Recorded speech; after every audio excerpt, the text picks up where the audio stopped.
So I'm sure a lot of you probably remember us building this dock. It took a couple weekends. We built it basically right there and dropped it in and then pushed it over. But now we finally got a boat lift, which is probably the coolest thing I've had yet at the lake and something I'm really excited about. I talked about that on a couple other videos, but now I can leave my boat down here. We've got lights to put up. Electrician's coming on Monday, put some fans down here, and all my stuff will be here ready for us to just go drive down, park basically where he's at. That's why we built that wall. It's got a little parking spot on it. Sounds obvious of why you would have a boat lift, but now that I've got one, I'm very happy about it. So we're gonna get this sucker hooked up. Power will be here hopefully Monday or Tuesday. And I'm not gonna do a whole like putting this thing together video, but we'll show you the finished product, you know, maybe on the end of this video or something, but freaking pumped about this. Remember this dock was a carport. It was a dang carport.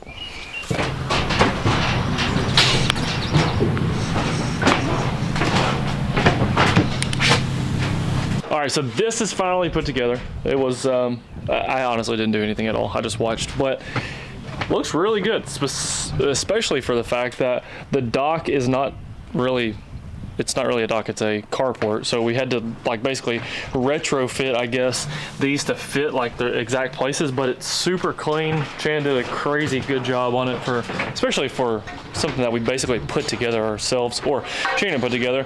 But yeah, it really turned out really good. And now I can keep the boat in the water all the time. And I talked about this before, but this is gonna save 30, 40, 50 minutes every single time I go fishing, which right now is very important for me because we're super busy. So having an extra 50 minutes if I want to go fishing makes a big difference. That's editing time, that's fishing time, that's the time with Hannah. And so this isn't gonna be the whole video, but this will be kind of a cool, really cool part of the video. Next, we've got to get power. We've got some lights that go up there. So I think there's 8 spots. Probably gonna put 6 lights in and then maybe do ceiling fans. Maybe, I don't know, do something that way when it's super hot, we can chill down here comfortably, but we'll figure that part out. First off, we gotta drop this sucker down now.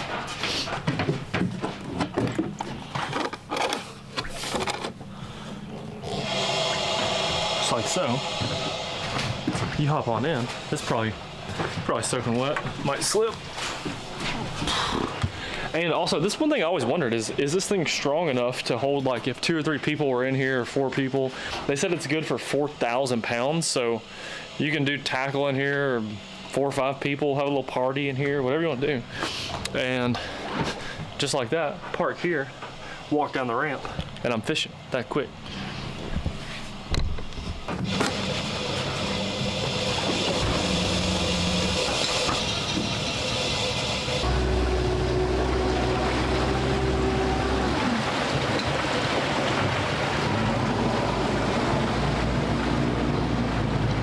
We got the boat lift put on. I got Shannon and Bobby in the boat with me. We've got about 2.5, 3 hours to fish, so we're gonna cut up, have fun. Sun just popped out finally after we got done, so maybe the fish are gonna start biting.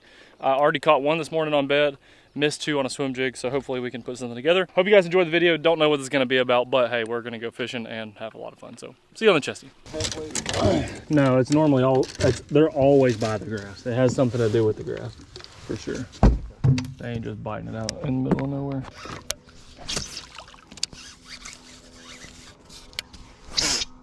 Damn, this 7.7 is not ideal for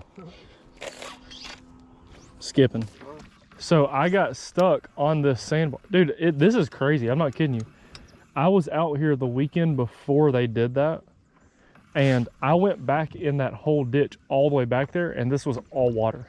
And the thing about how much rain we've had in the last month, this shouldn't be this shallow. God dang, that's annoying, man. Because they fixed one problem, but you can't.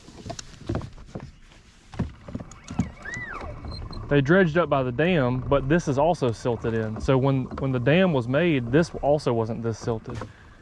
So they unclogged what silted at the dam, but you also have to unclog all this shit too. Mm-hmm. That just screwed them up right there. That's what I'm saying. Like, they're not even going to be able to get out of their dock. I'd be pissed if I lived on this thing. I mean, I think the amount of times we've been fishing, I think I'm I'm down. If we were keeping score all those years. Oh, I know you will. I mean, I'm not afraid to admit, Not bad, but I'm down 3 or 4 trips, certainly. I'm not afraid to admit it.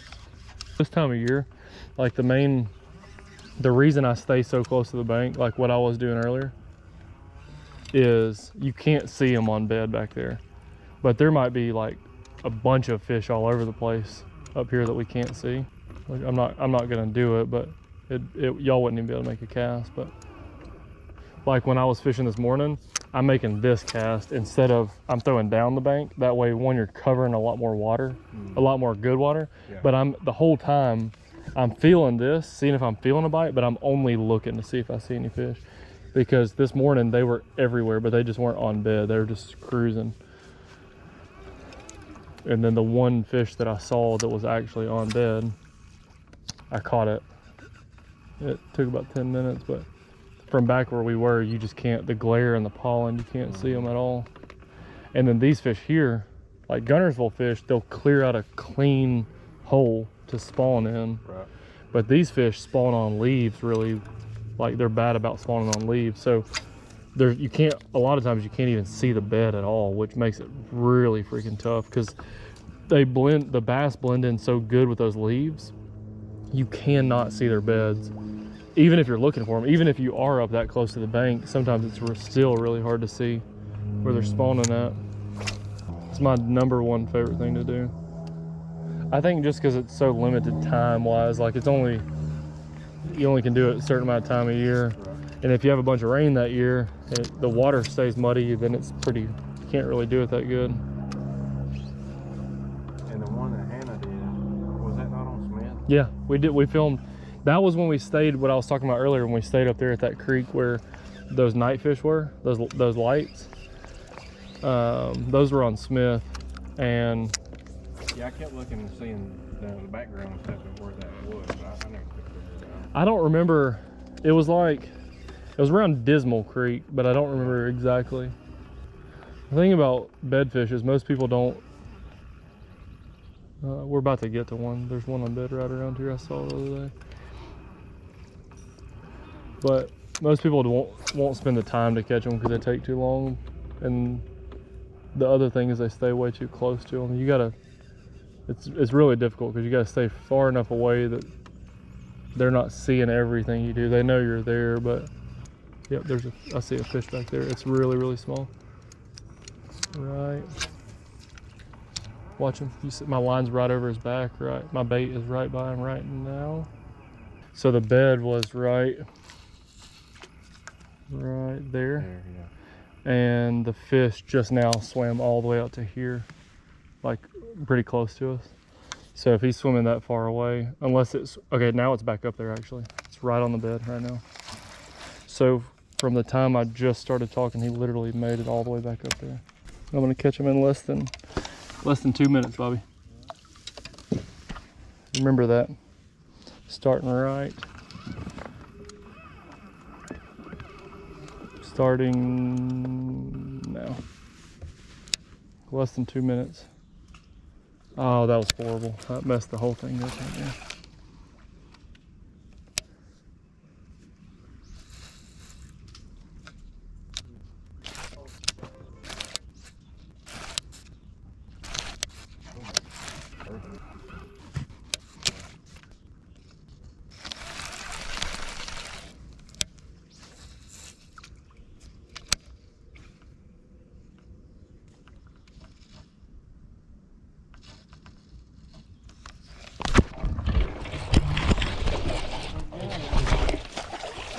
God.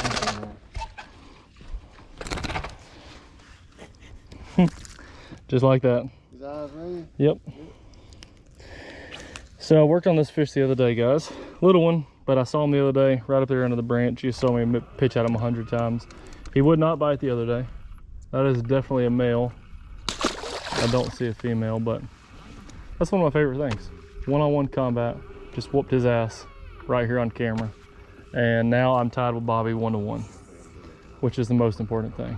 It's hard as heck to do it with other people because it's so boring, but I've worked on a fish like that for over 2 hours before. Making the exact same pitch over and over and over and over and over and over and over a million times. The pollen makes it very hard. But there's a trick about pollen is using Dawn dish soap and a squirt gun.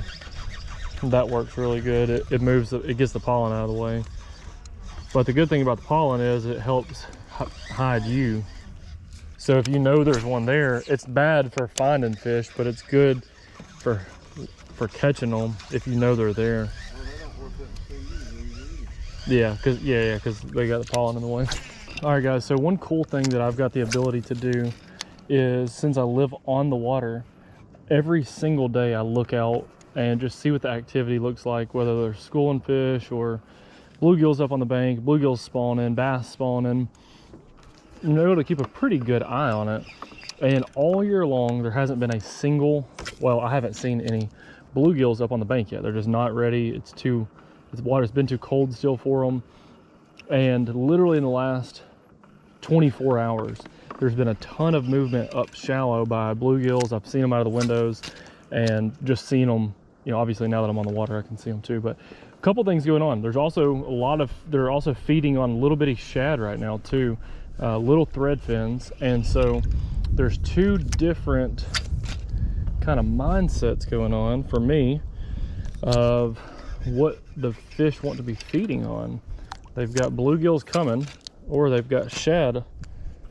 You know, they're wanting to eat shad too. I didn't put enough braid on this reel and I'm fighting it. But so anyhow, I'm gonna start with the, well, if I can make a freaking cast with it, I'm gonna start.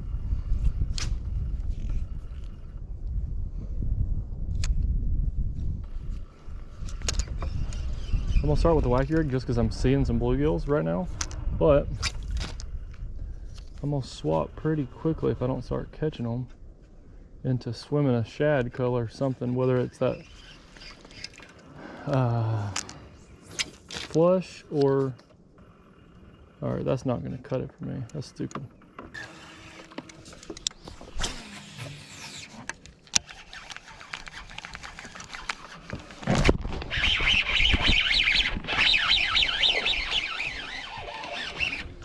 There we go. Oh, what kind of fish is this, man? He's on bed. It's a largemouth. Look at that shape of that fish. See you, buddy.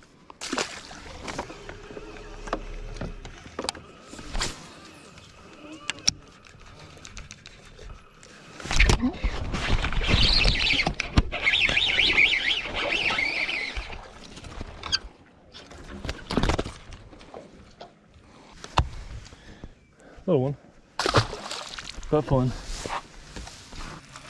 All right, so there's one on bed right here, and I saw him when I pulled up, except I was a little bit too close, and I really couldn't power pole down where I was. And he's lucky because he's got a little branch over his bed, so I can't land it right where I want it to be. So I'm gonna see if I can trick him. When I rode by the first time, I was a little bit too close. So now, oh yeah. Oh yeah.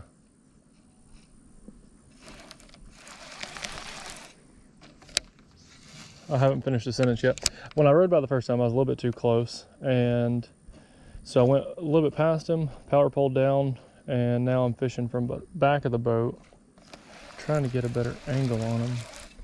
And it's a little bit harder to see. I'm about 20 or so, 25 feet away from him, but it looks like it's a just standard size Mount Woods Lake keeper. It's not a big one, but I am absolutely addicted to bed fishing. So right now what I'm doing is just pitching consecutively in on that fish, watching his, oh, so this fish in particular is reacting very good to hitting it in the side. A lot of them, oh yeah, he's gonna get caught right here in just a second. He does not like when I hit him in the side, and his actions are the same. Like, he keeps doing the exact same little circles, all the same movements and stuff, so he's very predictable what's going on. Oh, he did not like that one singular bit. And y'all know this is my favorite bait to bed fish with because you can control the action. And I'm gonna see what he's made of right here, because I think he's probably gonna bite on this cast.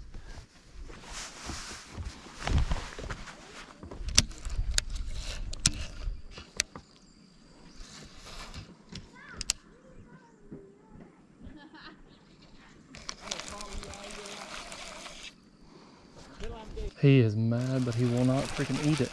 He's biting it and swimming it. I can see him swimming off with it.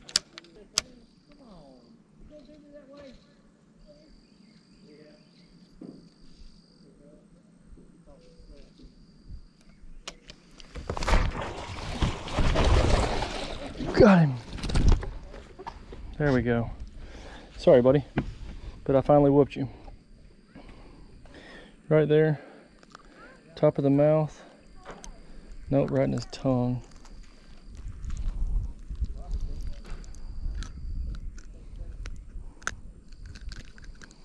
There we go. Quick release, and we're back at it. And again, that was on the Platinum White Stroker Crawl, and I'll show you guys again. My favorite thing about it is you can. I've talked about this a million times, but on the Stroker Crawl, it comes like the tails are like this, which has action already out of the pack. But if you open it up, it even gives it more action. So if I'm bed fishing, I like to keep it closed, but if I'm swimming it, I like to keep it open. That way it gives it more action. But good little tip, awesome plastic Stroker Crawl, caught me another fish. Oh, well, everybody, that's going to wrap up this video. I wanted to go quickly over some of the things I've been catching a lot of fish on. This time of year, I always use the Stroker Crawl in different ways. You can swim it, you can pitch it, bed fish, obviously a swim jig or a regular jig. So it's a very versatile bait. Definitely buy you a couple packs, because when they're biting it, you're going to go through them, and you don't want to be the guy who doesn't have any jig trailers or bed fishing baits out on the lake if you see them. Also this time of year, shad spawn's coming up, ton of fish are moving up shallow. A flush is an awesome bait, proven time and time again. And I quickly wanted to go over some of these setups. These are the ones I've been using. I've been catching a bunch of fish on a jerkbait recently in the last couple videos, and some not on videos. I've been using the Unicorn 611 medium heavy for that. I've got the Sensory series, which is my favorite series that 6 Sense makes. 7-1 medium heavy is my favorite rod. That's what I've got the flush on. I've got it on a Chronarch, which I'm going to buy some more of here soon. Here's another Sensory series 7.3 heavy. It's a great Texas rig rod, good swim jig rod. That's actually my favorite swim jig rod, but I've been using it for a Texas rig, so I've been swimming my jig on a Quantum 7.4 heavy. But definitely, if you're going to buy a swim jig rod, the 7.3 heavy Sensory series is an awesome rod. Again, Stroker Crawl on the back of the swim jig. And then I have been throwing the 8-inch mag draft a bunch right there, and I'm throwing that on a Divine 7.8 heavy, and it's been working really good. Haven't caught any fish on it yet, but I'm going to keep throwing it because I'm excited to try it and excited to hopefully catch some fish on that big mag draft soon. But hope you guys enjoyed the video. If you haven't already, make sure you subscribe to my channel. And if you're looking to buy anything from 6sensefishing.com, make sure you use my discount code DC10 to save you a little money. And I'm excited about throwing this guy. The bluegills are starting to finally move up. I've got this in the boat ready to tie on. Probably going to be tomorrow when I get to come back out. This is a floating trace in Gillikin, and that thing hopefully is going to do some magic right here in just a second up shallow. So be ready for my next video where I'll be throwing this guy around, and yeah, that's all I've got. So see you guys on the next one.